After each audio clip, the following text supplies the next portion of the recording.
Playwright Anton Chekhov famously said, "Never place a loaded rifle on stage if it isn't going to go off." In other words, every detail must be relevant, and every setup should have a payoff. Thus, the narrative principle of Chekhov's gun was born. But it isn't always a gun. Chekhov's Whatever is a podcast where myself and guests watch a movie and try to predict what role Chekhov's gun will play. Welcome to Chekhov's Whatever. Hello and welcome to Chekhov's Whatever, the podcast that makes a game of movies and storytelling. I'm your host, Meg Mazeski. Here with me today to discuss the 2024 made-for-Netflix Christmas rom-com, Hot Frosty, is Kara Harms. Welcome to the podcast, Kara. Hi, Meg. Thank you for having me. Thank you for joining me. So Kara and I are old friends, but Kara, why don't you tell the listener a little bit about yourself? Oh my goodness. Yeah, I tell people that you're like my ex-work wife. So we met at a startup like 8 years ago, sat next to each other for like a whole year. I now run my own website. It's called Whimsy Soul. I'm a blogger / influencer. I also have a vacation rental here in California. So that's what I do. And I am like a Christmas bitch. Can we swear on this? I can swear on this, right? I'm a Christmas bitch. Absolutely. And I especially love the cheesy Christmas Netflix movies. So when Meg was like, "Hey, do you want to come on?" And I was like, "I have so many great cheesy Christmas movies we can talk about." So yes, I'm so glad you joining me here to get me in the Christmas spirit, to get the listeners in the Christmas spirit. And yes, I will encourage everyone to check out Whimsy Soul. It's amazing. You might find some blogs written by yours truly there as well. But yeah, and I live in San Francisco, so we're recording this from the West Coast. Yeah, where it's not quite winter time yet, but it is winter time in the movie Hot Frosty. So just to tell you a little bit about this is a 2024 made-for-Netflix Christmas movie. Netflix is really cornering the market on the Christmas movies. They're trying to wrest away the crown from the Hallmark Channel if they haven't already. Hot Frosty is about when a young widow's magic scarf brings a dashing snowman to life. Can he help her rediscover romance, laughter, and holiday cheer before he melts away? I don't know, can he? This movie stars Lacey Chabert, aka Gretchen Wieners from Mean Girls.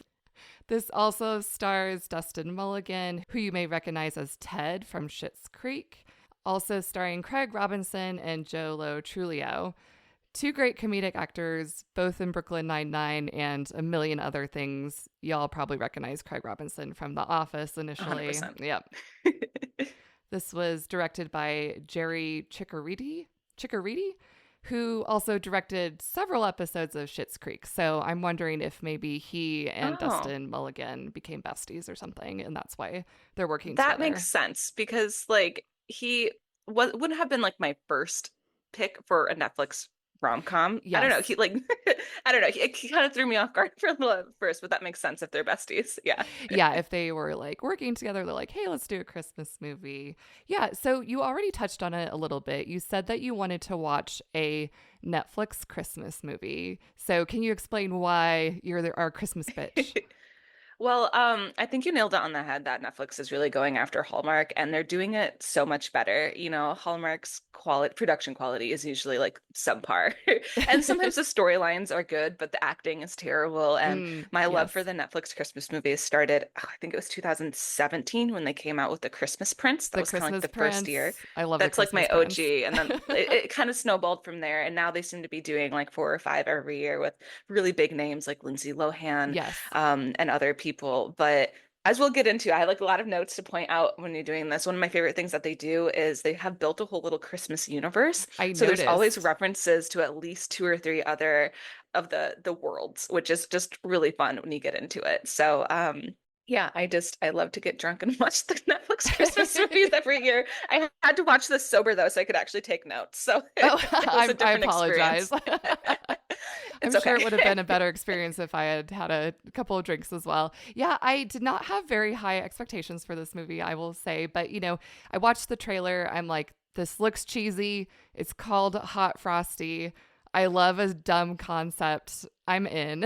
It seemed to be from the trailers your bog standard made for television Christmas movie. And I would say that it delivered on that. But yeah, so going into it, I was like, I'm ready for a dumb Christmas movie, and I feel like that's what we got. Oh, I mean, yeah, they're all like vibes and no thoughts, like nothing's going on there, but they're just meant for you to dissociate a little bit. And I like how predictable they are. Again, like no Yes, surprises. This isn't the time of year no surprises. to be surprised. But what I especially liked from this, because I have written down my notes because we're talking about the trailer. The first 30 seconds of this trailer, I thought that was Jasper from Twilight. And before I realized, I was like, holy shit, Ted, that's you? Like, I fully thought this was Jasper from Twilight. And I was like, weird choice, but okay. If it were, I would be like, dude, you are aging amazingly if Oh, he looks 100%. exactly the same as he did in Twilight. Speaking of vibes and no substance, I think that kind of describes the main character of Hot Frosty pretty well as well. Yeah. The snowman guy, of Have course. Yeah. have you seen The Night Before Christmas in the Netflix world? No, this is Night with a K, I assume. Yes, it's honestly a very similar concept, but for this, like, it's hot night from like the ye old medieval days gets cursed by a crone and he gets sent to the future and doesn't know how technology works or anything works, and he meets, the love interest, and she's not put off by the fact that a grown adult is like walking around in night gear and is confused. She's like, let's take you home and fall in love with you. So it's like they found a good pattern and like just went with it. And I appreciate that. So I'm wondering what's going to be next. Oh, yeah. We should try to, at the end of this, let's try to predict what the next Netflix Christmas movie will be. Let's throw our pitch out there. I love it. So, before we get into Hot Frosty scene by scene, here's a quick overview of how Chekhov's Whatever works.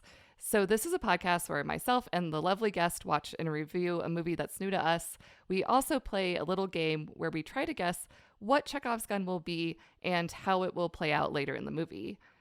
We get 2 points for correctly identifying a Chekhov's gun. Remember that there may be more than one or none.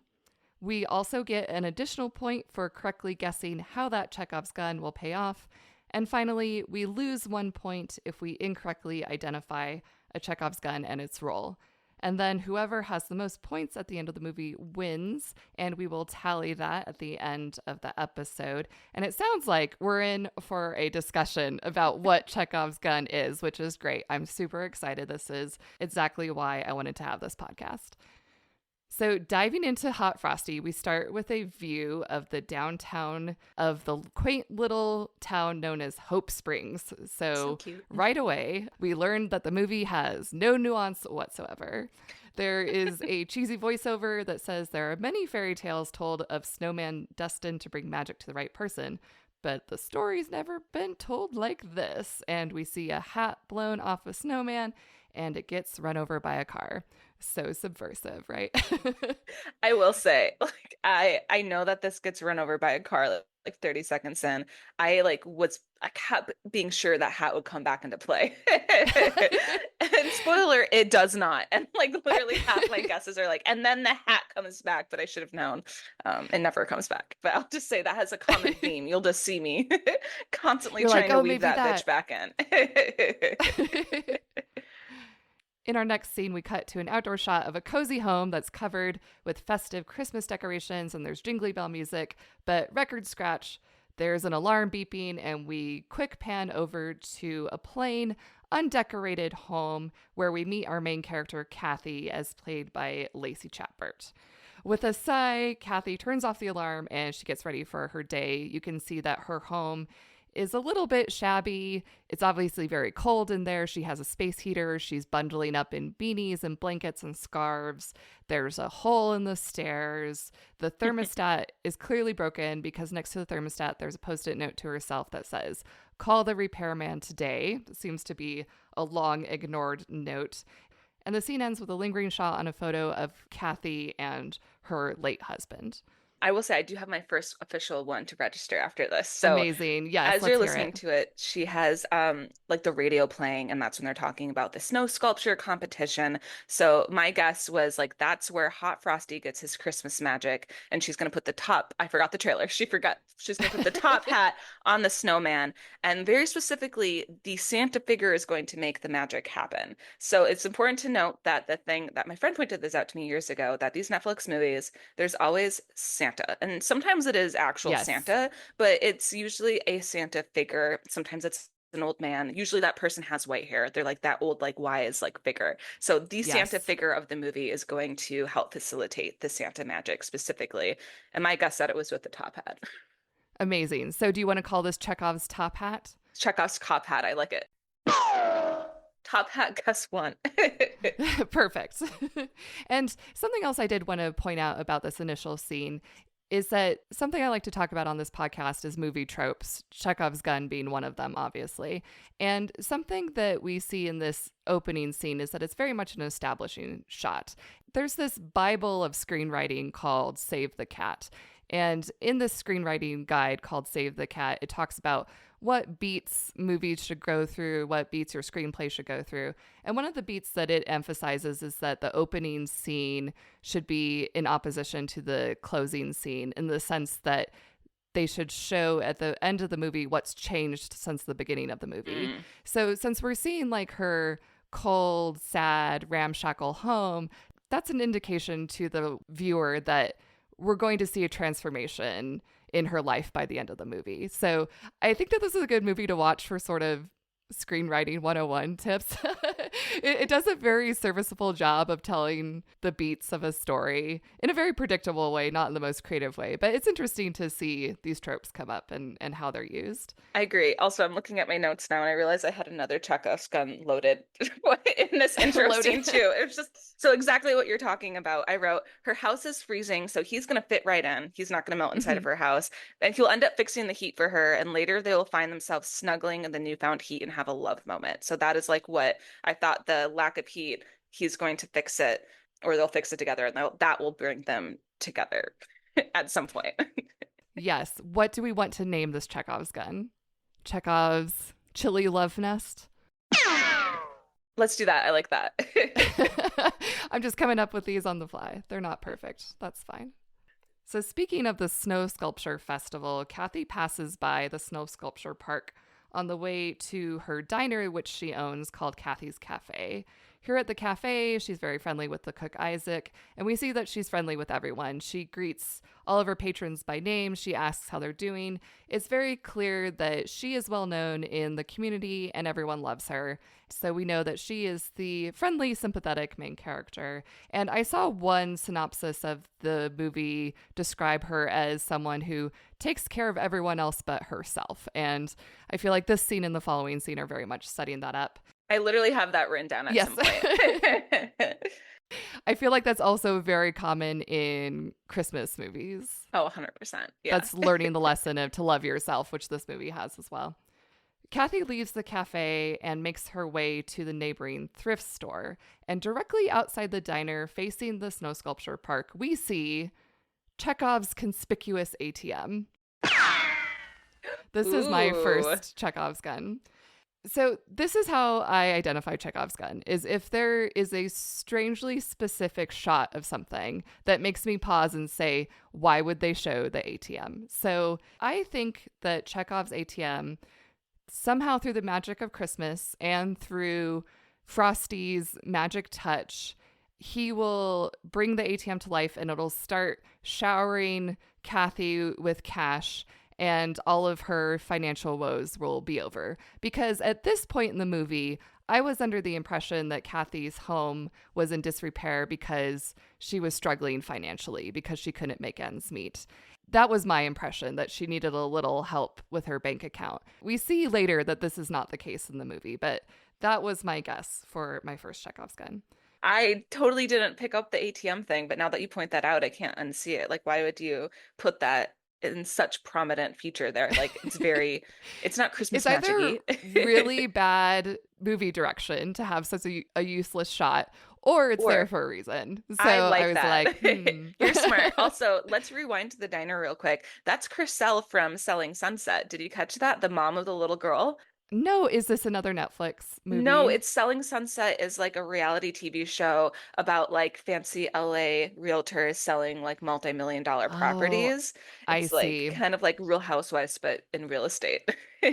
I was wondering why there was a focus on that woman and her daughter, because like the ATM, it seemed conspicuous for reasons I was unsure about, but it all makes sense now. Yeah, no, I definitely thought for sure they were gonna have a play until I was like, wait, oh, you're just the Selling Sunset girl who is, it's a Netflix show, so like part of the Ah, family. I'm sure she has some contract where she gets some minor roles in like seven weird things. I don't know. cross promotion. Cross promotion. Kathy brings lunch over to the owners of the thrift store called Reclaimed Rags. The owners are Mel and Theo.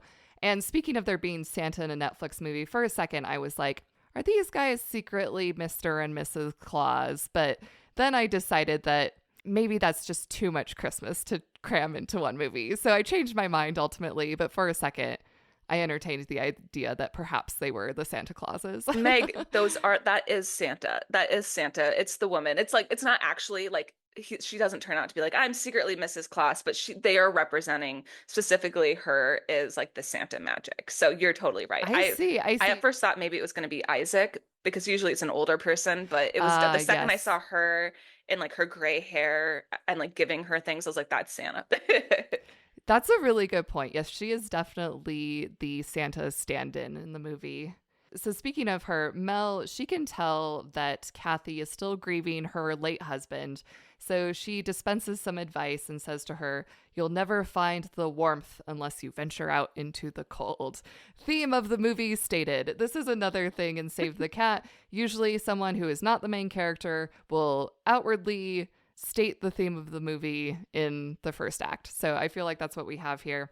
Also, Mel gives Kathy a magical red scarf, and we know that it's magical because we hear those twinkly bells as soon as she gives it to her, and she also hands it to Kathy with a little wink. And that's how you know she's Secret Santa. Like, yes, in those Netflix movies, like a Netflix Santa, they always usually give a little twinkle in the eye there.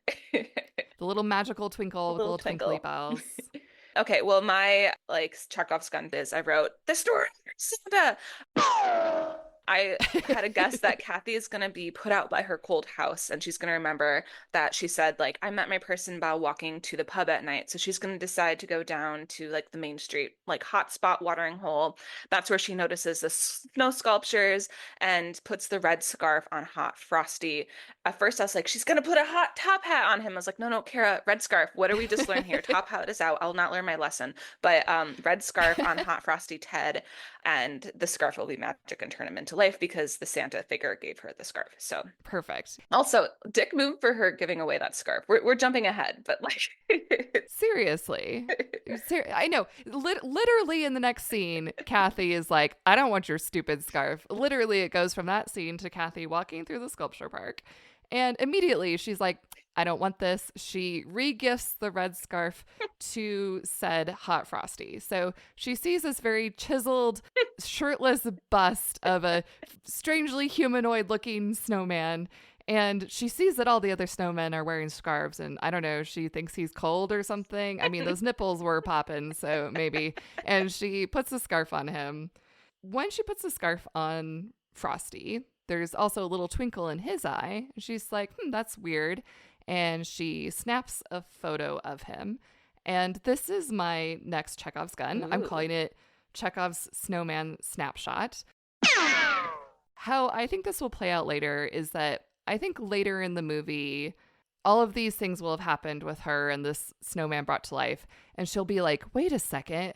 Is that guy that snowman? No, it couldn't be. But she starts getting all these clues and she's like, maybe he is that snowman. And then finally she looks at the photo again. And that's the moment where she's like, oh my God, it is him. So that is Chekhov's Snowman Snapshot.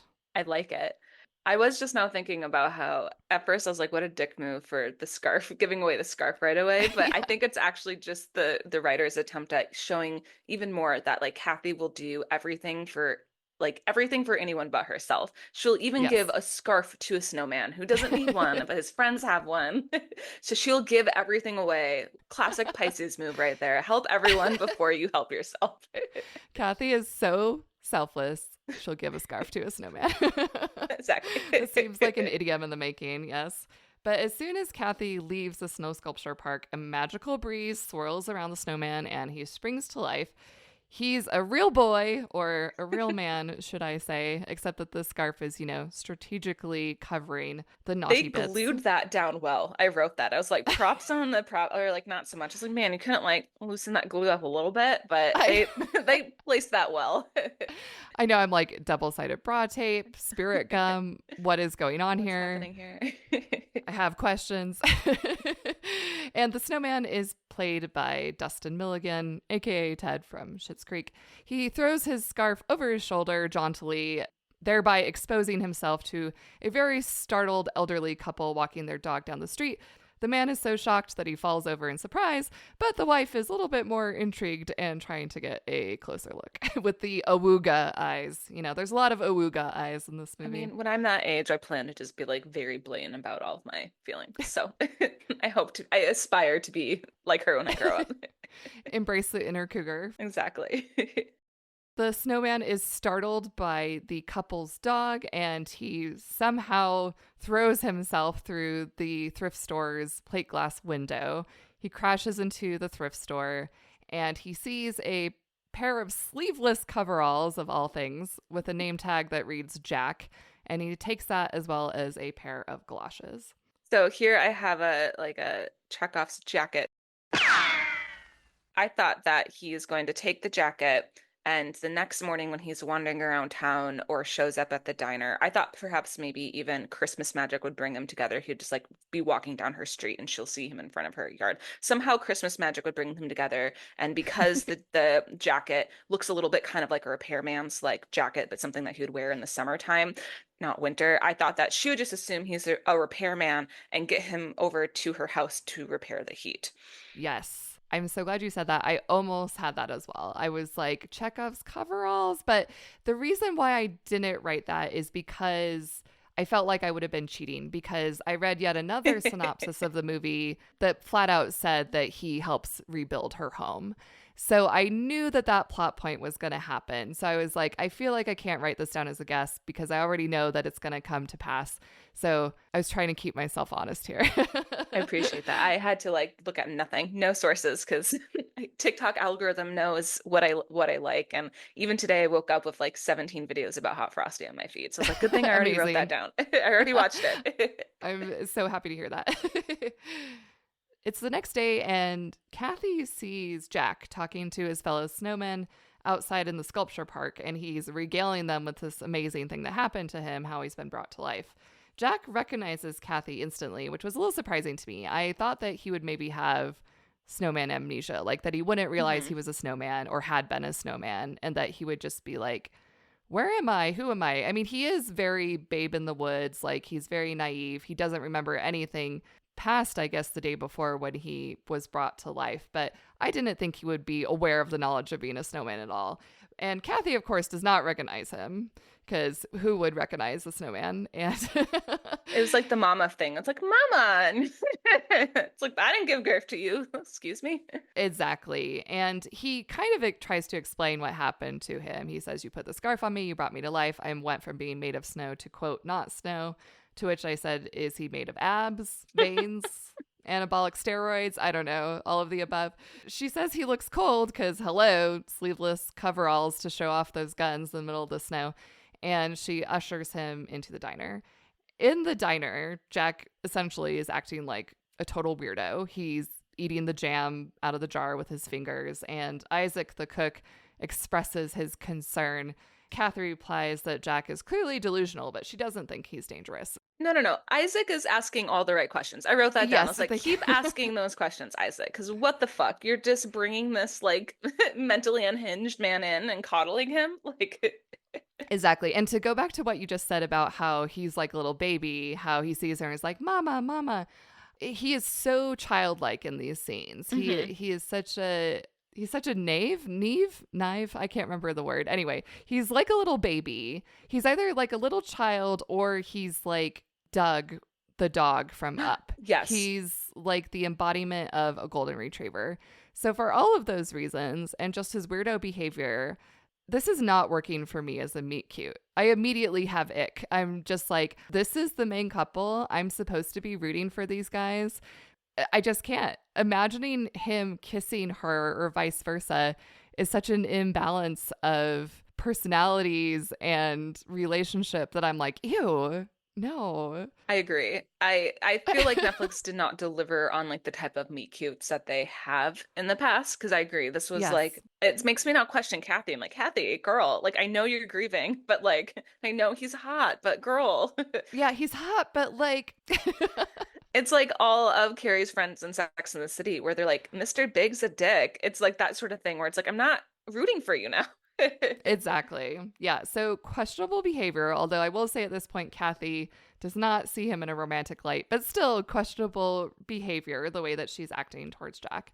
I also thought that the confession that he's a snowman would come later because, like, they just launch right into that. I thought Yes. we were going to build that tension up a little bit more too. And I know that was one of your, like, guns. I thought, yeah.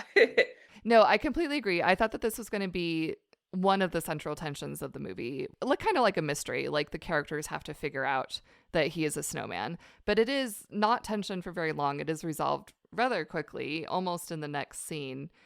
Once again, in this diner scene, Jack explains himself yet again. And he says, "You brought me to life and then you flashed a light in my face." And this surprises Kathy because she's thinking to herself, how does this guy know that I took a picture of the snowman? And at this point, she brings out her phone and compares the photo on her phone to Jack. And you see that maybe she's starting to believe a little bit because she sees the similarity, but she's also unwilling to believe it because it is a pretty unbelievable idea to embrace. So she resists and she says, "No, you're pranking me. You must have just been spying on me yesterday and then you removed the snowman." So she hasn't quite bought into the premise yet. But also at this point, he complains that he's feeling unwell. He's feeling very hot. And she puts her hand to his forehead, but to her surprise, he's ice cold. And she says, "We need to get you to a doctor ASAP." Meanwhile, we are introduced to the comic relief, aka the real stars of this movie, Sheriff Nate and Deputy Sheriff Ed, as played by Craig Robinson and Joe Lo Truglio, respectively. I felt that this was just Daryl in a Michael Scarn movie. Like that's the only thing I could see. I couldn't see Yes, Craig Robinson. I couldn't even see his like character in Brooklyn Nine-Nine. I was like, no, this is just Daryl in a poorly written Michael Scarn movie. And like sidekick is just a white. I was like, that's what's yes, happening right now. entirely. They are both so funny. They are such great comedic actors, and they are just so naturally funny that I really appreciated any time they were on screen, and so silly. Yeah. They just carried it. They carried the movie. They really care. Yeah, their backs must hurt from carrying this movie.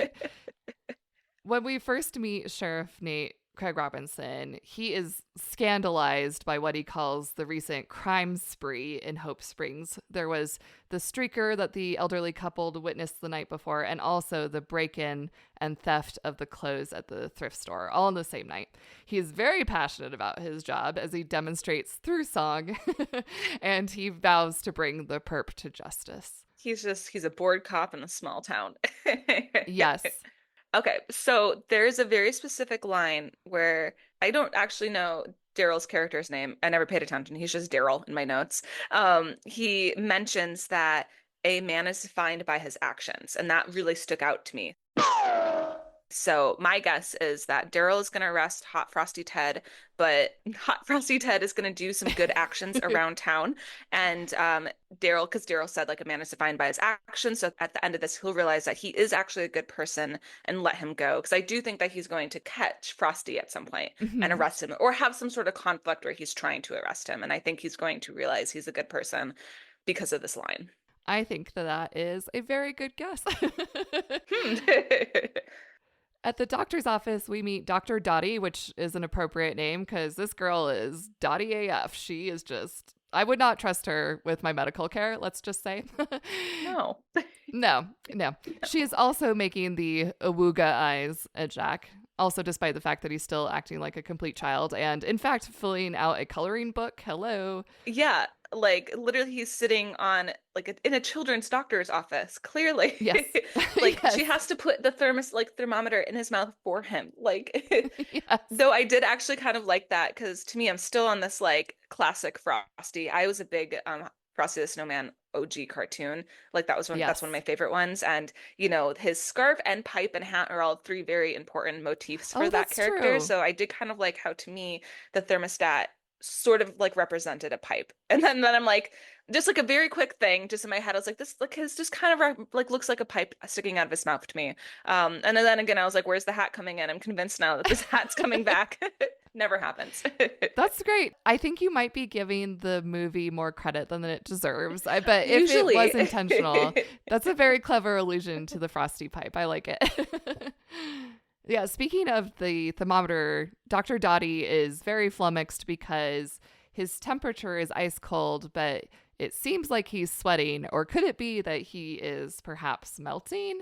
And at this point, Kathy tells Dottie Jack's version of events. He's a snowman, blah, blah, blah. Dottie is weirdly nonplussed by all of this, and she even encourages Kathy to believe that, yes, he really is a snowman.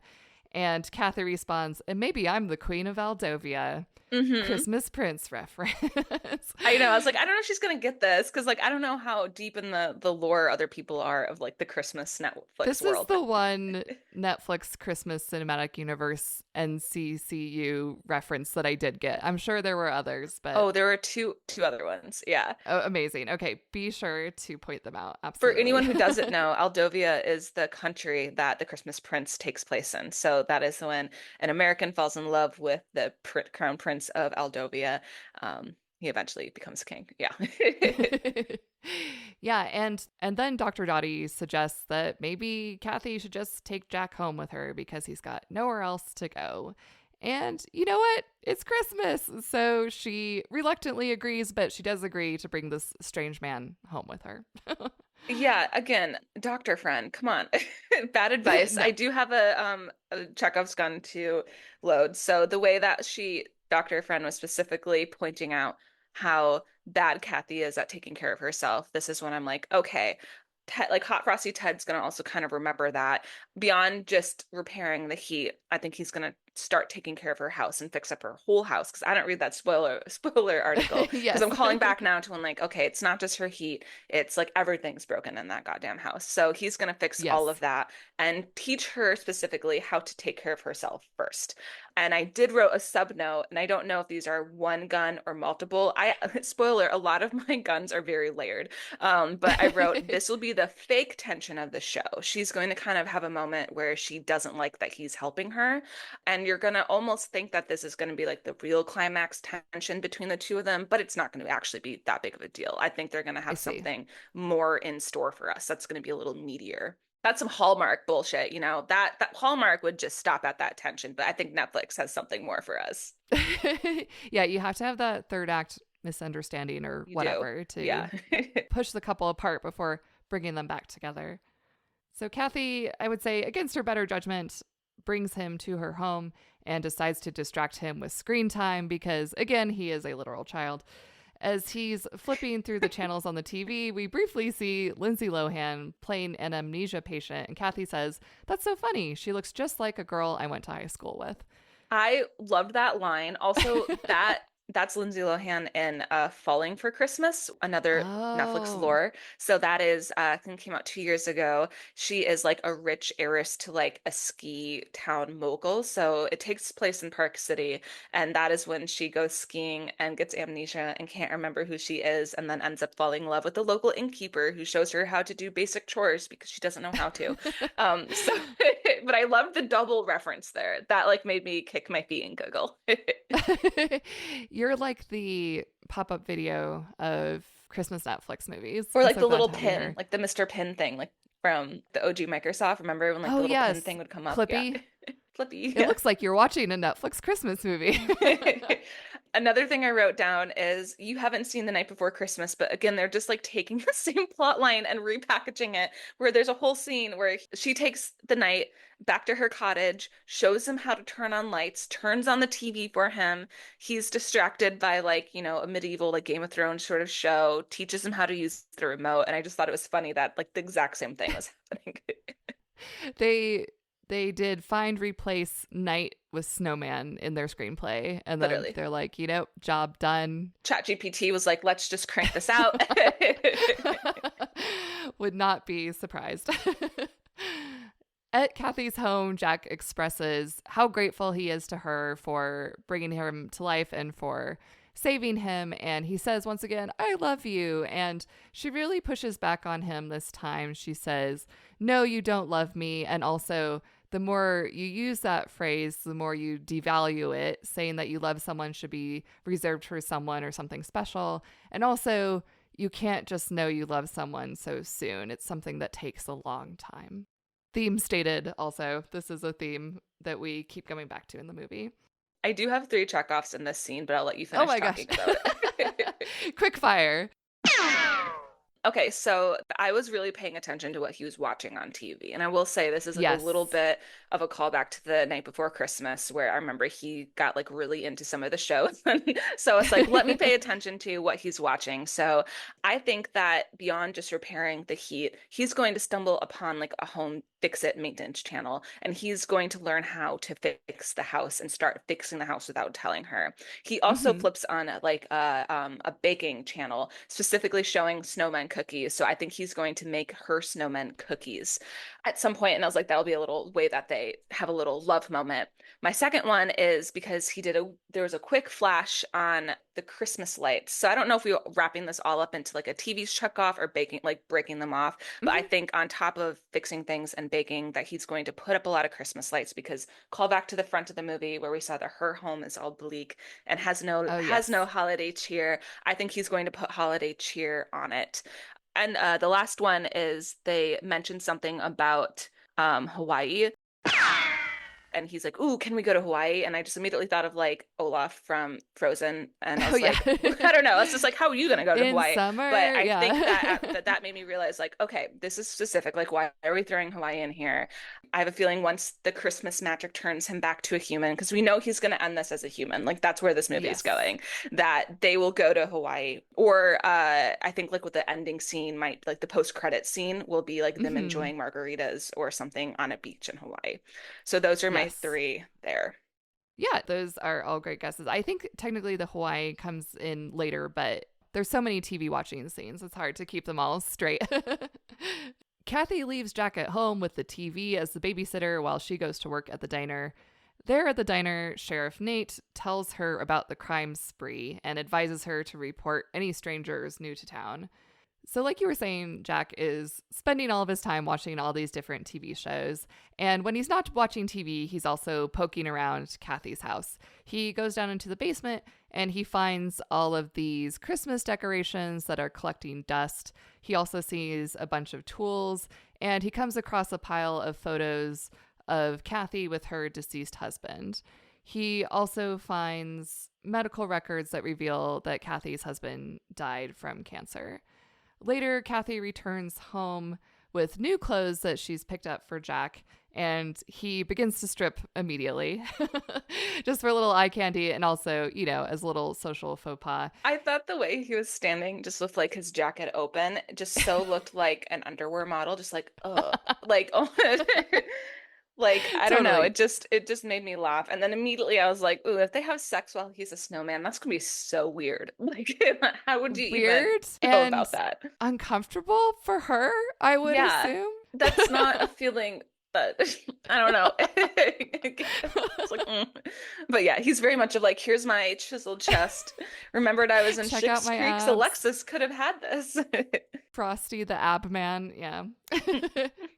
And Kathy's like, no, you don't strip in front of people. And she explains why it's a social faux pas, like she's talking to a literal child.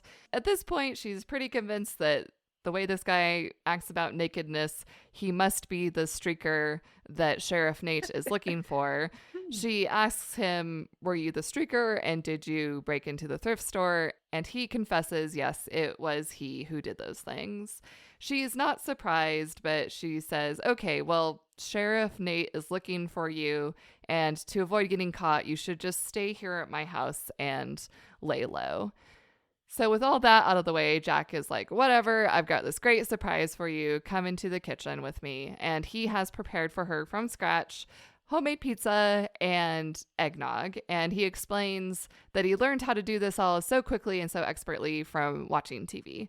So he's like, yeah, if it's on TV, I can learn it. I'm a fast learner. I mean, I want to have that magical skill. I know. It's like the Matrix. You just download the know how into your brain. I wish TV worked that way. So I have another gun. Yes. Well, actually, I actually don't know if this is a gun or more just a commentary on how costume design can help facilitate a story for readers. So you can decide, like Miss Chekhov Gun Master. So I noticed I started by then realizing like this is the third time I've seen her in a yellow piece of clothing, and I wonder Hmm. if that color is going to change by the end of the show to signify that she has healed her heart because Uh, Frosty is wearing a red scarf.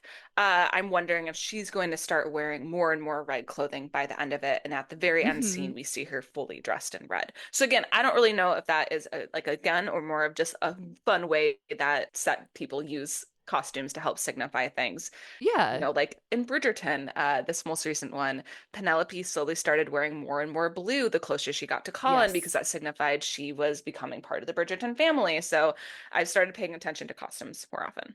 Yeah, I think this is an interesting thing to point out. I think it's a very good observation. And color theory does play such a huge role in communicating visually, subtextually to the audience some of the thematic things that are happening. And I agree completely with your interpretation that it's representing that she has healed now. And also, more superficially than that, it's a Christmas movie. So by the end of the movie, she's also embraced the Christmas spirit, kind 100%. of literally and figuratively. So red is such a quintessential Christmas color that by the end it's like, yep, she's fully embraced the magic of the Christmas season. So we can talk about this a little bit more during the scoring portion. I think this might not be a gun just because I think that maybe one delineation, like you already said, is like thematic versus Right. something that like moves the plot forward. So the color theory doesn't necessarily move the plot forward. It's more like thematic underpinning. So in that sense, I'd probably say maybe it's not a Chekhov's gun, but It's fun to point out still. Yeah. yes, no, I want to talk about the movie in general. I want to talk about all the tropes. I want to talk about all the movie making, and also, the guest is always right is a kind of an ethos I like to adopt. So we'll see how it goes. While they're eating dinner, this gets Kathy sort of reminiscing about dinners with her deceased husband. And she opens up to Jack a bit and explains how devastated she was after his death and how she is still grieving his death. We learn a little bit more about Kathy and why she has sort of closed herself off to the world and to the possibility of relationships. She also explains that her husband, Paul, was the one who handled all of the housework, and that's why the house has fallen into disrepair ever since he's been away. Yes. Jack gets the bright idea to learn how to fix up Kathy's home by watching yet more TV. So, he's binging that HGTV. He's got it all downloaded, and we see him outside shirtless, doing home repairs, fixing that roof, looking hot and sexy.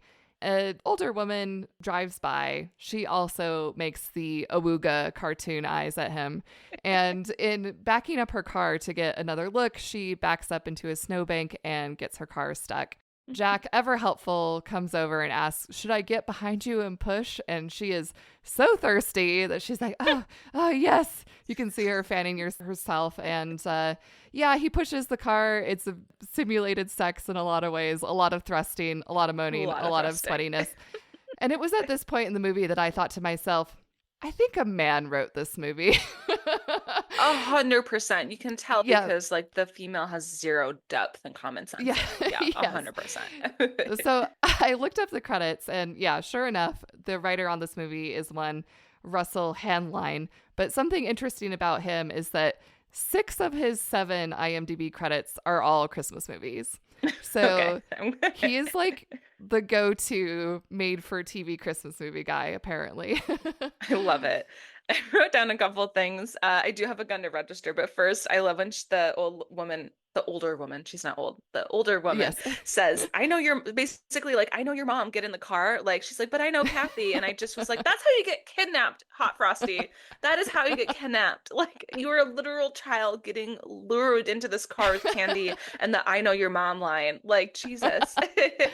Kathy should have given him the stranger danger talk. Exactly. She falling down on her mother role. Exactly.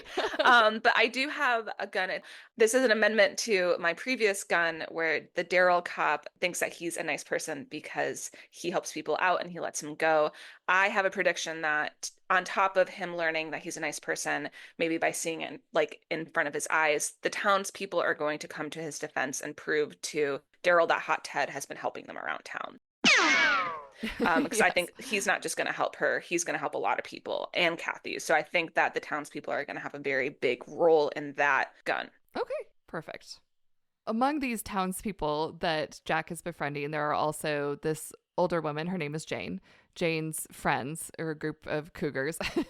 She takes Jack over to her house, lures him to his house, asking if he can help her hang a light, quote unquote. But he is there to hang a light while all of her cougary friends ogle him. It's also at this point where they recruit him to help out at the local middle school because they are short a handyman and they could use an extra pair of hands. And he agrees. And then he also asks them, hey, can you drop me off at Kathy's diner because I don't have a car? They happily agree and fall all over themselves to drive him over to the diner. Once he arrives there, Kathy scolds him and says, what are you doing? I thought I told you to lay low. This is the opposite of laying low. Sheriff Nate is looking for you. On cue, sure enough, Sheriff Nate and Deputy Sheriff Ed walk into the diner. They decide they need to question Jack because he's the only newcomer to town, which makes him suspicious. They have a weird, icy stare down with Jack in which Jack and Nate try to see who can eat the most ice cubes. It's very strange. It's a weird, like, again, like toxic masculinity almost. Like you can tell a man wrote this. I don't know. It's like, what is this right. scene? Something I'd like to point out here that I noticed is that the yellow and red ketchup bottles behind each Jack and Kathy. So again, I picked up on that. I was like, oh, but it's signifying that they're like working as a team right now because like the yellow and red mustard and ketchup bottles are behind them. My note was she's starting to wear red. So I think she's wearing like a little red something in her yellow. And I just thought that was fun to point out that she's slowly warming up to him or freezing up to him, however you want to. The colder he gets, the more she warms up. That's my tagline for the movie. The colder she gets, the more. But I also wrote down, I was like, this isn't a gun, but I was more just like, what happens if he takes the red scarf off? Like, does he wash this? Like, does he shower? And then I was like, when's the magic hat going to show up? I literally wrote this in my notes. When is it going to show up? But like, can we talk about like, do you think he actually takes that scarf off? Like, does it get washed? I'm glad that you bring this up because I had a similar thought at a later point in the movie. I think that he does not take the scarf off because during the makeover montage, when they are trying to get him a nice suit for the dance, he's wearing the scarf with every single outfit that he models. And I noticed that because I was like, that scarf does not go with everything. He definitely should take off the scarf. But then I thought, oh, I guess he can't take off the scarf because presumably it is the thing keeping him alive and animated. Right. And then I'm just like, how are you getting dressed every day? I'm like, are you wrapping it around? I don't know. I have like so many questions, but it's an Netflix movie. I would doubt that he would have the wherewithal to be like, I need to keep this scarf on or else I'll die. Like, he's so dumb that I think he would just be like, I'm taking this scarf off, you know? Right. The fact that it hasn't like been taken off yet and he just like killed himself. But it boggles my mind. So yeah, that was me just being like, oh no, it probably smells so weird. Yeah, especially since he's sweating all the time. He's just sweating all the time. Sweaty, yeah. Sweaty gross man. Yeah, Jack, in fact, is sweating so much under Nate's interrogation that Kathy hurries him away out of the diner. Again, she says, what are you doing? You gotta lay low. Jack pushes back. He says, no, I made a promise to help out at the middle school, and I'm going to do that. I'm not going to go back on my word. I'm going to help people where I can. For the first time, Kathy is a little miffed by this. She's angry because she's just trying to help him out. He can't take care of himself. She knows best. And the fact that he is disobeying her makes her a little angry. And she says, fine, do what you want. I've only known you for 2 days anyway, or something like that. So we can tell that she is mad at him. Also a little callback thematically to like, it takes a long time to know whether you love someone. So there's a lot of instances where people point out how short of a time Jack has been in their lives and why that should matter. But as soon as they arrive home, Kathy instantly sees that there's a transformation. The entire house is festooned in Christmas decorations top to bottom. The hole in the stairs has been repaired. The roof is no longer leaking. And almost instantly, she forgives Jack for his disobedience, and she just can't stay mad at him. She thanks him for fixing her home. He explains, well, I just want to make the most of the time I have, however long that might be. And she relents to letting him outside the house. She's like, okay, you can go to the middle school. I noticed that he said that and it was so morbid and out of character. And he says it again later, but I was just like, whoa, like like you're just a golden retriever and now you're having like thoughts of death. Like, what is happening? It is odd too, because he doesn't seem to register that he's in danger when he gets hot, when he's indoors, when he starts melting. Yeah. He just sort of remarks on how he feels warm. And then it's everyone else around him who are like, oh my God, he's melting. We need to get him outside. We need to make him feel better. He does not seem aware of his own peril. So it is odd that he has zero self-preservation skills. Like, not once does he bring himself to a colder place. Like, and the fact that he doesn't think ahead, it is very out of character that he would be having these thoughts about his own mortality. Right. It's like maybe in the way that we're all gonna die one day, but still it's very strange. Also, the last Netflix lore reference happens here. I had to like fast forward on my screen so I can describe it to you. All I wrote down is Single All the Way reference. So Single All the Way, listeners, is actually probably one of the literal best ones they've ever put together. It's like a very quality Christmas level movie. This is about a gay couple in LA who are roommates. They go back to one of their small towns for Christmas, end up falling in love. But you see Jennifer Coolidge. I want a hot dog real bad, Jennifer Coolidge. So she's in that. But she's in that movie and you just see one of her scenes playing on the back of the TV real quick. So I was like, there we go, Single All the Way.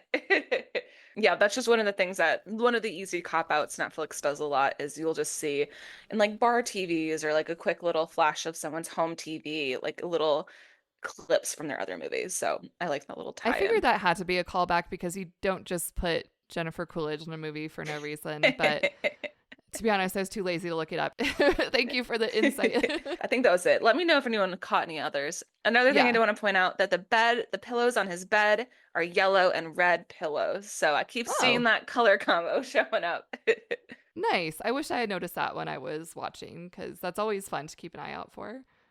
After Kathy forgives Jack and gives him permission to leave the house, we have a little things are looking up montage. We see Jack helping out at the middle school. They are preparing for a school dance. Jack and Kathy put up a Christmas tree together. They decorate the Christmas tree and they make Christmas sugar cookies, including snowman sugar cookies, which Kathy bites the head off of. I love that little scene because it's like, yeah, of course he's going to feel weird about that. I will say this is one scene where I had a genuine laugh. One scene where I had a genuine laugh that did not include Craig Robinson. Yes. The look on Jack's face when she decapitates the snowman cookie is really funny. I like to think that was unscripted and he just like stayed in character, and that's how I'd like to think that happened because I don't know if I want to give the screenwriter like that much credit. He got into really method acting and he was like, what would a snowman think in this situation? I also want to point out he's wearing a yellow shirt, so he's also feeling closer to Kathy. Nice. We see them visually coming together. So one day, Kathy is picking up Jack at the school, and she marvels at how strange it is that he is now so much a part of everyone's life in town and how everyone loves him. And he says, well, does that mean you love me too? But she can't quite bring herself to say this. She says, love's not really in my vocabulary right now. I don't even know if I can love myself, blah, blah, blah. It's kind of just reiterating most of the things she's said before. And as they're driving away from the school and back towards the diner, they see a plate glass window being delivered to the thrift store. Jack is thrilled to see this and he says, oh, there's that new glass that I ordered.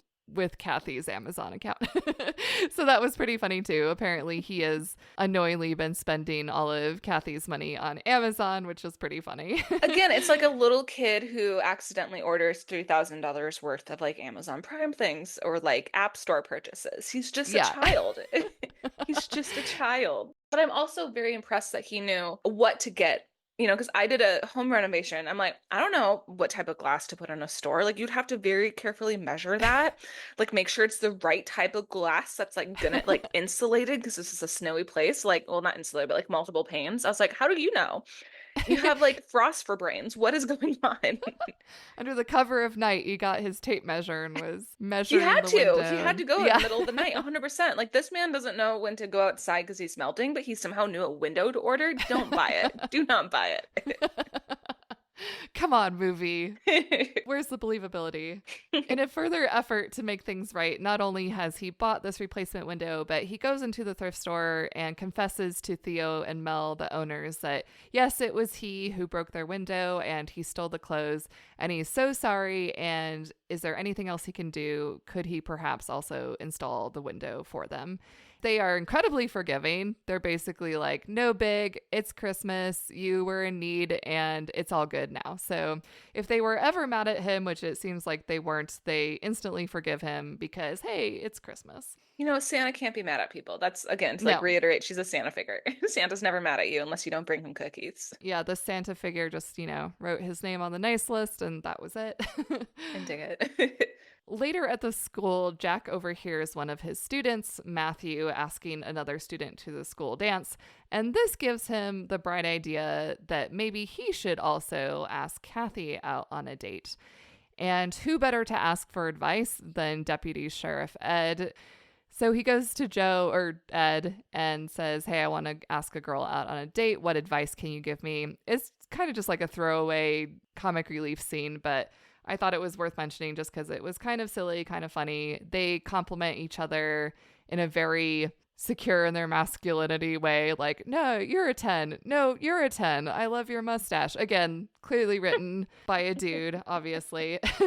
Ed demonstrates how to make kissy faces. He also shows Jack how to dance a little bit. Sheriff Nate sees some of this and is like, what's going on? And he's also even more suspicious of Jack because the husband of the elderly couple has now provided a police sketch of what the suspect looks like. And Nate is convinced that it must be Jack because he looks like this police sketch. That's a stretch. That's yeah. The police sketch makes him look like some weird like zombie skull man. Like, I know he's chiseled, but he hasn't been on Zempic that long. Like, come on. Yeah. In this scene, I have two guns to talk about. One actually might not be a gun and more just prediction, so you can decide. The first one was this one. It clicked in my head. I can't remember why. I think it was they were talking about like love, in the car and like the window, and it kind of clicked for me that when the scarf is removed, he's going to turn back to a snowman, and Christmas magic will help make him turn into a human, but specifically delivered via a kiss, true love's kiss by Kathy. So that's when I realized that's how that's going to happen, or at least I think so. I fully abandoned the top hat, and actually I didn't. I will bring the top hat back in a later guess. Top hat guess removed. And then the other guess that I had, this is a question for you of like, is this like a Chekhov's gun or more of just like figuring out how the story is going to end? Because it's a little bit of a long here, but this is where I'm like, okay, Hot Frosty Ted sees the kids ask another kid out, and he's going to learn like, oh, that's something I can do for Kathy. Immediately goes and like asks her out on a date. I like how this is like the big small town final Christmas show, save the town hall, save the like local bakery sort of event. You always have to have one of those town gatherings. So I guessed she's going to be hesitant at first because hashtag broken heart, but she'll cave and she's going to wear a red dress and he will wear a top hat. Surprise didn't happen. And at some point they're going to either hold hands or hold close. And that's when she's going to look at him and be like that I'm in love moment. And they're going to have a little bit of a kiss, probably on the dance floor. And then I thought that the dance is when the shit's going to go down. That's when Daryl's going to come and like arrest him and like drag him off of the dance floor, and that's gonna like propel it. And she's gonna be like in her beautiful Christmas dress being like, but I love you, I just figured out I love you, and he's gonna take him off to jail. So those are the two novels that I wrote for this scene. Amazing. I love it. If I was drunk for this, I would have gone a lot worse. So uh, so equipped with Ed's dating advice, Jack does ask Kathy to the school dance.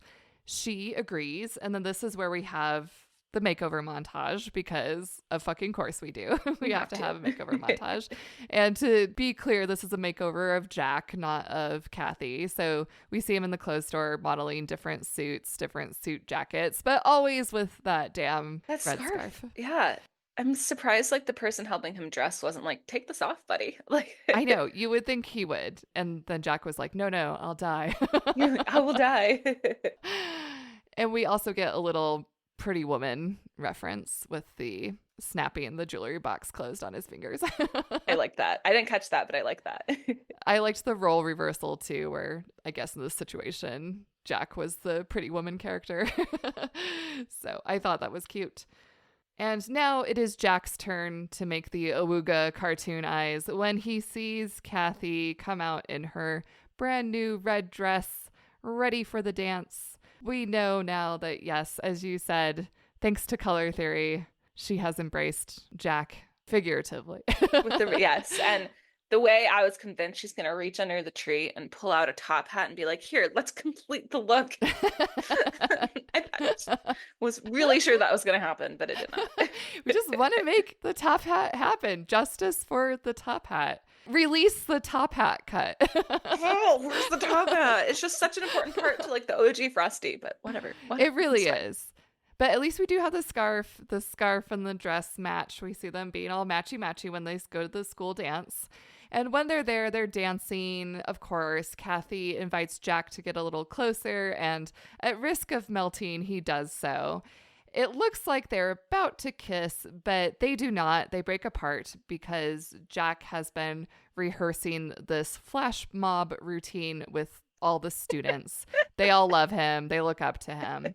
So all the kids and Jack, they're doing this silly little choreographed dance that I'm sure thrilled their parents. As Kathy is looking on, her amusement changes to concern because she sees how much Jack is sweating, and she looks over at the snowman ice sculpture that is literally melting, and she thinks, oh no, we have to get him outside. So she breaks him away from the flash mob, rushes him outside. He's starting to feel better, but she's feeling cold, and he tries to warm her up. Ooh. Once again, they're really close to kissing, but this time it is Jack who pulls away.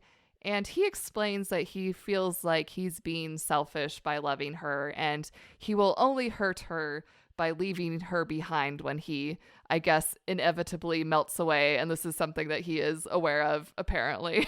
Yeah, again, I wrote down, like, he's so morbid. It's not like summer is next week. He has all of winter left, but also, yes, you don't preserve yourself at all. Like, he could have melted in that moment. Like, what is happening? He could have. Yeah, he was not doing a good job of keeping himself alive at all.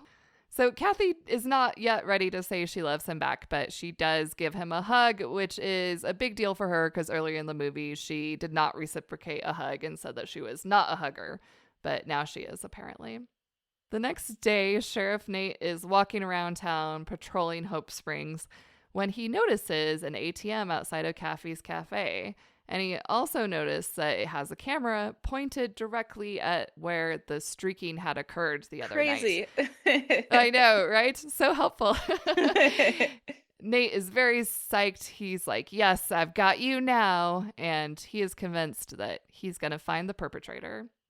And hey, guess what? It's Christmas Eve. Yay. We have the town gathering here. Everyone is gathered at Kathy's cafe to celebrate the holiday.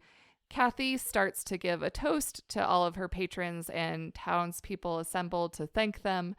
But in the middle of her toast, she is rudely and dramatically interrupted by Sheriff Nate bursting out from the restroom and accusing Jack of being the local criminal. He is the streaker and he broke into the thrift store. And Sheriff Nate says he has photographic proof, and he brandishes the photograph from the ATM, which shows Jack streaking butt naked through the streets. And Jane and all of her old girlfriends want to get a closer look. I just loved the idea that he took the time to print that out on like an 8x11 piece of paper and then carry that around, and it's not crumpled at all. So he like kept it like carrying it around to bring it there with like this man's like chiseled abs and junk just printed on it. Like that just made me laugh so much. It helped me feel better that I was wrong that the arrest did not happen at the dance. You were close, though. You had the right idea. And I feel like there's a secret subplot that Nate is secretly from another time period, because I don't know if you noticed, but he has an old flip phone. And then the fact that he is like printing out stuff on paper, I'm like, what era is this guy from? Peaks. So I'm pretty sure the song we're jumping ahead. I'm pretty sure the song that they play at the very end has like some bars that remind me a lot of the Twin Peaks like intro. That makes sense. I didn't catch about how he's like different era sort of cop. Like I think it's a subtle reference to that. I don't know. This is my headcanon. Nate doesn't feel like he fits in town because he, like that night, is from a different era. Just from like a couple decades ago, so it's not as dramatic. But yeah. He knows what the internet is. But yeah, he was like almost mad there wasn't a murder. I was just like, chill out. He's like, there hasn't been a murder here in 100 years. I'm just like, good. Do you want people to die? Like, what? Nate, being the big hero, arrests Jack. Kathy strongly protests, and so do all the townspeople gathered there. They chime in agreement. They say, no, don't arrest Jack. But Jack is rather accepting of his fate, I guess in the same way he's accepting of his own mortality. He says, no, you guys, I did actually do these things I'm accused of, so it's time for me to face the consequences of my actions. And Nate leads him away to the police station, which leads to my favorite moment in the movie, because we get this amazing chef's kiss moment of cinematic dialogue in which the townspeople are talking amongst themselves, and someone says, he's different from us. He's a snowman come to life. And Dottie says, remember that muscular snowman from the Snow Sculpture Festival? Hey guys, remember that muscular snowman from the Snow Sculpture Festival? Because that's a sentence people say. Remember that muscular snowman? Very surprisingly, everyone nods and murmurs in agreement, and they're like, oh yeah. And Kathy, like I, can't believe everyone's credulousness. She's like, come on guys, you actually believe he's a snowman? And they're all like, well, sure, why not? It's Christmas. This really explains how Jack has been able to fit in so well with the townspeople. Everyone's just kind of dumb, I guess. They're just all a little dumb. Just a little dumb. Or just like real bored and thirsty for any sort of entertainment. But somehow, for some reason, this is the final thing that tips the scale for Kathy, and she says, yeah, I guess he really truly is a snowman. And she rushes after Jack and Nate to the police station. I like how that was what tipped the scales for her. Nothing else. But like, I kind of get it, because it's a weird thing to believe. And you're like, okay, if everyone in town also agrees with me, it must be true. But it's still just like, you've seen him melt so many times in front of you. You've seen so many other more convincing things, but the fact that the mob mentality has convinced you, okay, that's fine. That's fine. That's cool. At the police station, Jack is sweating profusely. He is clearly melting. He is in distress. He's not having a good time.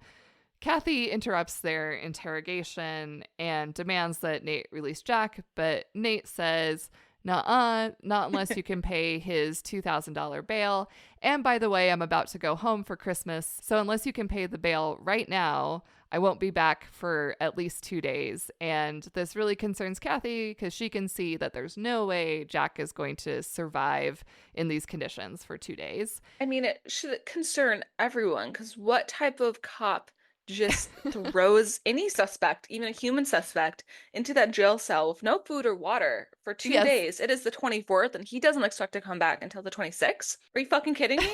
Like, that's a lawsuit. Like, come on. What are you talking about? Absolutely a lawsuit. Yeah, no, that's not. You're right. That is not good behavior. It's not good behavior. I will say, this is when I realized, like, oh, okay, the town people are gonna like pitch in for that bill, obviously. Yes. Like, that's coming, because she doesn't seem to be in financial ruin like we both thought she conspicuous at the front of it. But also, $2,000 is a lot to pull out of your ass if you weren't expecting it. So exactly. And the ATM is also not magical. So she needs to go back to the diner and see what's in the diner safe. And she thinks maybe I have enough money that I can scrape together. But yeah, she goes to the diner, opens up the safe. It's not $2,000 worth in there, but she says, well, this is what I've got. And she hurries back to the police station with the money that she does have.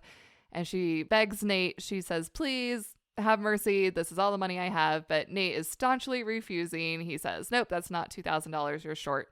But then, of course, all the townspeople, they follow Kathy to the police station. They are there to help. They all chip in. They pass around a hat to try to make enough money to bail Jack out of jail. Should have been a top hat that they passed around, but it wasn't. It should have, when they were passing the hat around, I thought it was the snowman top hat. I, too, thought that the top hat was going to come back. But no, it was Deputy Sheriff Ed's sheriff's hat that was being passed around because Ed, of course, is Jack's biggest fan. They're just barely short of the $2,000. And the person to chip in the final $10 is none other than Nate's own son, Matthew. At this point, Nate is feeling very betrayed. He's like, why would you stick your neck out for this stranger? He can't believe that his son and his friend and partner in the police station and everyone in the town is on Jack's side. And this is when the townspeople explain, well, he hasn't been here for very long, but every day that he has been here, every moment, he's tried to help someone else. This touches Nate's heart, apparently, because he refuses to accept their money and lets Jack go. But it might be too late because Jack is not in good shape. He is unresponsive. He seems to be passed out. They place him in a snowbank in an attempt to revive him, but he is unresponsive. The way they just toss him in there. I don't know. The way they did it really made me cackle out loud. I'll also say my plot twist moment of this was when the little boy that Jack helped learn dance at the dance earlier is the cop's son. I was like, plot twist. I didn't see that coming. Yes, how could he betray his father like that? Oh no. But yeah, I just like the way that they just left him on the snow. They didn't even try to put snow on top of him. My instinct would be okay, let's cool you off. Let's cover you in snow and bury you a little bit. And also there's the whole suspension of disbelief, but at no point during this movie, like many movies, there was never a point where the fake snow looked convincing to me. It was clearly always fake snow. It was the Snope or the foam or just not snow. So when they threw him in the snowbank, it was very unconvincing. I was like, that's not going to help him. That's just foam. That's just not going to do anything. Just foam. Do better, Netflix. Do better. Yeah. Kathy is very distraught by this point. She kneels down beside Jack, and this is the moment where she confesses her feelings. She admits that she, too, is in love with Jack. And she says no matter how long it lasts, she vows to make the most of the time that she has with him. But it seems like their time is up because Dr. Dottie comes over and pronounces, he's gone. To which I say, excuse me? Because literally just seconds ago, one of the townsfolk was appealing to her to help him as a medical professional. And she was like, what do you want me to do? Defibrillate a snowman? And I'm like, okay, so you refuse to help him, but now you know for sure that he's absolutely dead because now you are the snowman and medical expert. Yeah, suddenly know how snowman magical autonomy works. Cool. Yes. But Kathy, this is enough for Kathy. She also thinks that he's dead. And finally, tearfully, she kisses Jack at last, and she pulls away and takes his scarf off. The way I wrote down, I was like, now you want the scarf back? Kathy, please. I'm also like, excuse me, this is presumably what's keeping him alive as far as you know, and you're just so convinced that all hope is lost within 1 second that you're like, yep, we're calling it a day. I'm removing the scarf. I'm not going to do anything to try to bring him back to life. She gets through the acceptance stage real fast. She goes through the whole briefing and it's just all right, it's done. Skips right over the denial and bargaining stages straight to acceptance. But of course, after all, it is no longer the scarf keeping him alive, but true love's kiss. And as Kathy is being led away from the crowd, she hears her name being called. And it's none other than Jack. He's alive. alive. And yeah, he's a real boy now too. He gets cold. He can feel the cold, which means, of course, true love's kiss has turned him into a real man. When he feels the cold, Kathy wonders, does that mean? And she trails off. But I'm pretty sure she was going to ask, does that mean your penis isn't a dixicle anymore? Because she immediately pulls him into a passionate kiss. Yeah. Yeah. 100%. She's like, wait a second. Sex with you suddenly is appealing. Yeah, I'm just, again, trying to imagine frozen dick. That doesn't sound fun. Also, I don't even think he had a dick because, like, you don't carve a dick onto a public snowman. That was not part of the snow sculpture, yeah. Yeah, he was probably like a Ken situation down there, I'm guessing. Although all the old ladies with the awooga cartoon eyes, they did seem to be looking at something, so... Yeah.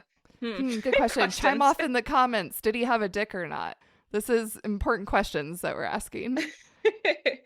He had to have a dick. Because otherwise, I think their oogling would have been a little more like horrified, you know, to be like, that's true. Like, it's a real life Ken doll. No, good point. Yeah. But yes, they kiss passionately. Everyone in town cheers. Of course, we end the movie on Christmas morning, and Jack and Kathy are exchanging gifts. Jack gives Kathy a beginner's home repair guidebook with a little inscription encouraging her to love herself.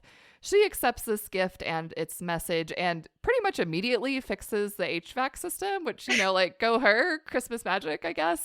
Yeah, the way I get day drunk on Christmas, like, I wouldn't have been able to pull that off. No, I don't care how cold it is. I am not fixing the heater on Christmas morning. Absolutely not. I do like to point out that she has like a red blanket wrapped around her shoulders and he has the yellow blanket wrapped around the shoulder. Nice. Yeah. Yes, you were spot on with that. But what really drove me crazy about this is she fixes the heat and immediately, like 2 seconds later, Jack is like, he tosses the blanket off. He's like, great, it's all fixed. I was like, that's not how heat works. It's going to take hours, maybe all day for the house to heat back up. Like, no, it was immediately warm. It was immediately warm. Kathy's gift to Jack is plane tickets to Hawaii. They load their suitcases into the car, wearing their Hawaiian flower leis, and they drive off into the distance for their happily ever after. The end. All is right at Hope Springs on Christmas. And after the ending card, we get some bloopers. And the showrunners knew that they had to play to their strengths. They had to end on literally a high note. So the last scenes are with Nate and Ed singing and playing the electric keyboard. I should have known that they would be ending with that. Yes. They're like, who are our main players in this movie? It's got to be Craig Robinson and Joe. End with them. It's all good. Have a sandwich of like the good stuff. I really cackled when they kind of pulled back and they had like the boom mic guy in like shorts and t-shirts or something. And I was like, oof, like it must be so hot because they're in like their police coats and like everything. Yes. You know, like they must be roasting right now. I don't know how actors do that. All right. So what were your final impressions of this movie? Did you like it? Did you hate it? Was it bog standard Christmas movie? What did you think? I mean, and so bad it's so good, you know, and that's how it marks a good Netflix Christmas movie. I would put it like solidly like in the middle of the ones that they've released in like the past 7 to 8 years. It's not the best, but it's not the worst. It's like I'll rewatch this next year. So you were saying that Single All the Way was maybe like your top tier. Do you have another recommendation for me or for the listener about what you think are some of the tier 1 Netflix Christmas movies? Yeah, so honestly, like the kind of the OG ones are some of the best, like the Christmas Prince trilogy. Yes, I also really do enjoy the Princess Switch, just because it's a little over the top and I love it. But I actually really also enjoy Falling for Christmas with Lindsay Lohan, only because once you figure this out, they go through every single trope that can exist into a Christmas movie and they shove it all into one. And that's just really fun seeing how they pull that off. Plus, Lindsay Lohan is a great actress. So like she makes everything nice. So yeah, I would start with those. And of course, Single All the Way is the best one. I love the Christmas Prince trilogy. Yeah. Those are definitely so bad. They're good. They're very silly. I like them. Yeah. Yeah, I don't think I love this, I don't want to put words in your mouth. I don't know if you love this movie, but I don't think I enjoyed it quite as much as you did, just because I'm not quite as invested in the NCCU as you are, but it was what I expected. You know, it delivered on what it promised, and what it promised was a silly, frothy, cutesy, entertaining Christmas movie. I do feel like it delivered for me the Christmas spirit. It really had just the Christmas cheer, the fun, friendly atmosphere that you want. Where it fell down for me, where it wasn't successful for me, was the romance aspect. Like we already talked about, I was not rooting for this couple. If anything, I anti-shipped them. I wasn't neutral about it. I did not want them to get together. I don't think we touched on this. As the movie goes on, Jack does mature a bit, and you can see him evolving and getting a little bit more world-wise, a little bit more adult. In the last scene of the movie, he doesn't have the super goofy vacant smile. He's not acting like a babe in the woods anymore. So we can see this transformation at the end that the movie is demonstrating, yes, he is becoming less childlike. But even with that being said, the initial hurdle of my first impression of him and of them as a couple, the ick factor was just too high for me to ever overcome as a viewer. No, you're so spot on, and that's why I like rank it in the middle. Yeah, they never really got you rooting for them, and you're right. At some points, you're like, stop. It's almost at the point where I'm like, he's a really nice person, and like, does she deserve him? I don't know. It's almost like No, I'm glad you brought this up too, because I do feel like there was an imbalance in the likability of the main characters, and I chalk that up less to how the characters are written and more to the performances, because gosh, I was so prepared to really like Lacey Chatburt. I really love her performance in Mean Girls. I love Mean Girls. So I had a bunch of goodwill for her, but I think that's probably literally the only other movie that I have seen her in. So I was prepared to like her. I really wanted to like her, but honestly, she was the one that I was like, she's phoning it in. She's not giving this performance her all. You can tell that she's just here to collect a check at the end of the day. So that was a little disappointing for me. I felt like Dustin, he really went all in. He did not 100%. Phone it in. He gave his performance, with his full chest. So there wasn't a lot of chemistry because I feel like she wasn't meeting his energy. So had she been more lively, or perhaps if they had cast someone else, I feel like the movie could have been more successful for me.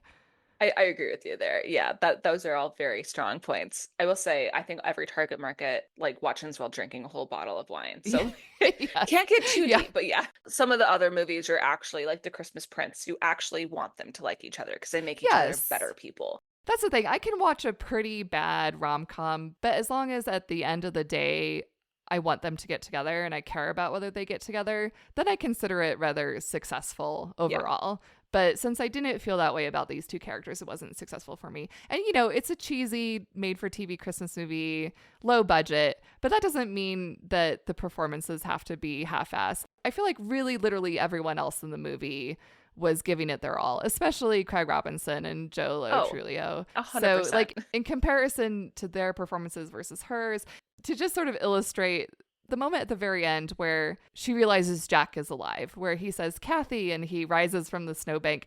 This is the moment where you would expect her to run to him and perhaps jump into his arms. But she just sort of casually moseys over. It's like, Jack, you're alive. I'm like, you couldn't sprint for 2 seconds and jump into his arms. Was that just too much to ask? All fair points. I think you nailed that in the head. I definitely felt like something was off with that dynamic. And I think you summed it up perfectly. She just didn't give it her all. Yeah. She's like, I was in Mean Girls 25 years ago. I'm better than this movie. Yeah.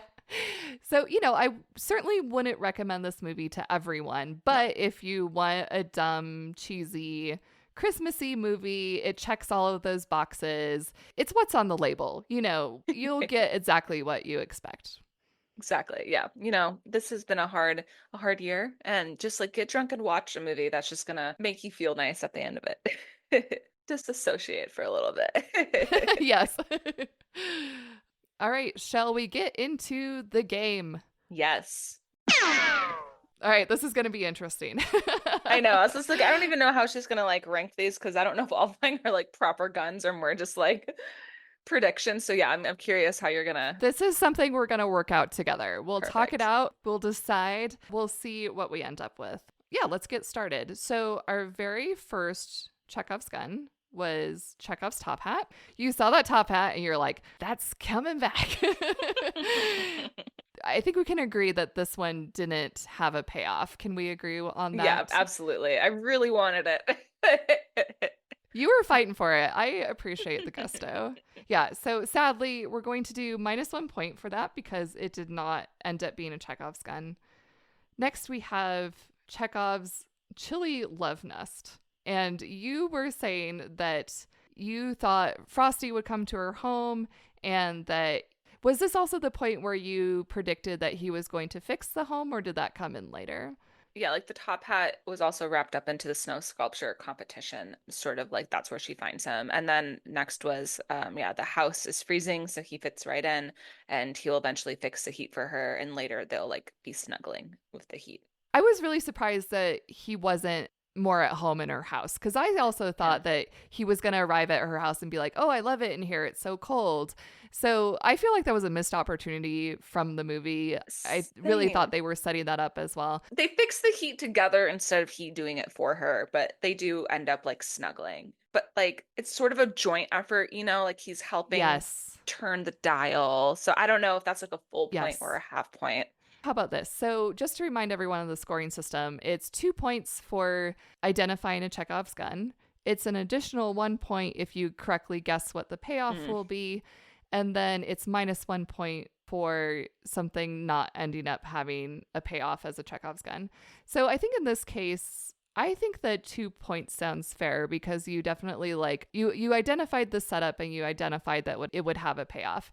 I would almost say that you got the payoff exact, but it was also a little bit throwing spaghetti at the wall. So do you think that 2 points is fair instead of 3 points? Sure, yeah. Okay. I'll take it. Next was my guess, Chekhov's Conspicuous ATM. So I'm going to give myself 2 points for that because it did definitely come back later, but not at all in the way I expected. So it did not spit out magical money with no strings attached. It did not save the diner / her home. It had a camera that revealed the streaker Hot Frosty. So I got that a little bit right, but I did not get the payoff right. That's a brilliant one. I think that's my favorite one from yours where it's like, ooh, I didn't even catch that. I will say, Netflix, if you're listening, like make next year like a hot gingerbread man come to life. And like that's when they can do the whole like she's broke, has to save the bakery, because he's a gingerbread man. And then he'll use like the ATM to get all the money out. So Netflix, we gave you a whole movie idea. We said earlier in the episode that we were going to come back with a pitch for Netflix for next year's Christmas movie. So I think that you nailed it. Hot gingerbread man. Bakeries are definitely a very common trope in Christmas movies. I think this is great. Oh, yeah. She like bakes. Oh, that's how it works. She's baking gingerbread man. And the Santa figure of the movie notices she's like heartbroken and like has a little twinkle wink. And like he comes to life in the night and he's just like naked in her bakery in the morning. What's that Greek myth where the sculptor makes a statue that he falls in love with? It could be like that. Yes. She falls in love with this gingerbread man, this perfect gingerbread man creation. There's something there, Meg. There's something I love there. it. And then the ATM that just like dollar bills to save the bakery. Yes. Yeah. It's perfect. There can be some joke about, do you know the gingerbread man? The muffin man. Not the gumdrop buttons? Ooh, not the gumdrop buttons. There's something there. I better see it, Netflix. I would like a royalty check sent to my address as well. Thank you. Next, we have Chekhov's store owner Santa / magical scarf. So I did want to talk about the magical scarf a little bit, just in the sense of like storytelling. And I think the magical scarf is very interesting because I do think it's a Chekhov's gun in a lot of ways. So something that's interesting about Chekhov's gun and that I explore and I'm going to explore in this podcast is that usually Chekhov's gun is something that is introduced in the first act, and then typically it doesn't have a payoff until much later in the movie, typically the third act or sometimes possibly the late second act. So this is a little unusual in the sense that it's introduced and then right away it has the payoff. Literally in the next scene it has the payoff. But that being said, I think that it really illustrates all the components of a Chekhov's gun. It really has everything there that you're looking for, like a conspicuous item that moves the plot forward, that has foreshadowing about that it's going to be used, and then it does have a payoff. I was also going to write down magical scarf as a Chekhov's gun, but similar to the home repairs, I had read that in the synopsis and I was like, gotcha. I know that the scarf is magical. I know it brings him to life. It would be cheating if I wrote this down. So yeah, I think we're giving that the full points, so that's +3. I would even say that it has like two payoffs because at the very end, I do think the removal of his scarf like really was like completed the transformation. They didn't outright say that, but I think it was like the kiss and then taking the scarf away was like the key. Yeah, it was very symbolic of the transformation in several scenes, absolutely. Next, we have Chekhov's repairman coveralls. And you said that she would mistake him for a repairman because of the coveralls, and then he would repair the home. Yeah, I mean, you're right in the sense that he repairs the home, obviously, but there isn't like the misunderstanding No. aspect. So, like, what do you think for this one? I don't know. I don't think I got that right. I know, I feel bad about that since like you're clearly very versed in movie language, you know, like you've picked up on thematic stuff, you've picked up on color theory stuff. You're like, I know how these tropes work. I feel like all of your observations have been very astute. They just haven't necessarily played out like exactly how we expected, but yeah. No, I mean, I have to be fair. Like, as much as I want that, he does repair things, but I thought it was going to be more more prevalent to the plot line because that would be my first assumption if I was in her shoes. Like I said, I thought that too. I had the same guess, but I didn't make that guess because I knew from the synopsis that he was going to repair the house. So I also thought that she was going to see the coverall and assume, because that's very common in rom-coms. People make assumptions and then the other character doesn't correct them. And then a lot of the movie is based on these false assumptions. So I thought she was going to see the coveralls. She was going to think, oh, here's a guy to repair my house. But yeah, that did not happen at all. So, but it could have. It's something that could have easily fit into a movie like this. Come on, Netflix. Next, we have Chekhov's "A man is defined by his actions," which was definitely very thematic, absolutely had a payoff. There were many moments where the characters make this very overt text and say, yep, we like Jack because he's defined by his actions and all of his actions have been good. So yeah, we're going to do 3 points for that one. So this next one, okay, this is the one where there was a lot of stuff bundled together, the TV stuff. Do we want to consider this one thing just for simplicity's sake? So you had that he was watching TV and that he was going to learn from the TV to fix the home and to put up the Christmas decor and to make the snowman cookies. Are you okay with bundling those? All be bundled together. Yeah. Man, I was at first when he first made the pizza, I was like, no, where's the cookies? And then later there's the cookies. I was like, okay, there's the cookies. You were need spot to have on. some sort of baking aspect here. We also have Chekhov's trip to Hawaii. Do I get a full one? Because I definitely thought that they're going to be like seeing them in Hawaii at the end at the beach. I feel like the spirit of the guess is there. Okay. You correctly guessed that this was going to have a payoff in the sense that they were going to go to Hawaii together. So I think it fulfilled on that promise, absolutely. I would have loved to see him get like sunburned though. Like he's not going to know what to do. I know he's human now, but he's not going to know. Because they went to Hawaii like right away. It's still snow on the ground. Yeah, so it seemed like they left Christmas Day. They were out of there. Yeah. So he's been a human for like 3 days, and now he has to like fly in a plane and go to Hawaii and learn how to. He doesn't know how to swim, Meg. He's just gonna sink. This is a really bad idea. The more I'm thinking about it, it's true. Plot twist, that's where they break up because she's like, oh, you are dumb. This can be the sequel, Hot Frosty in Hawaii. Hot Frosty Hawaii Vacation. I mean, if he's just wearing like a Speedo the whole time, I think there's something there. We've got something. All right, this is our second pitch for Netflix for next year. And then we have Chekhov's color theory. I love this. I don't think it's a Chekhov's gun, but I don't think it would be fair to subtract points because yeah, we had the discussion about thematic elements versus more plot point-y things like the Chekhov's gun. So I think that this is just a great addition to our discussion. We're just going to call it neutral on points. Next up is Chekhov's not so angry mob. So this is when the townspeople come to Frosty's defense because of his good deeds, which definitely had a payoff. So I'm going to award 3 points for that. And then we have Chekhov's true love's kiss. Again, like the color theory, I might call this more thematic, perhaps.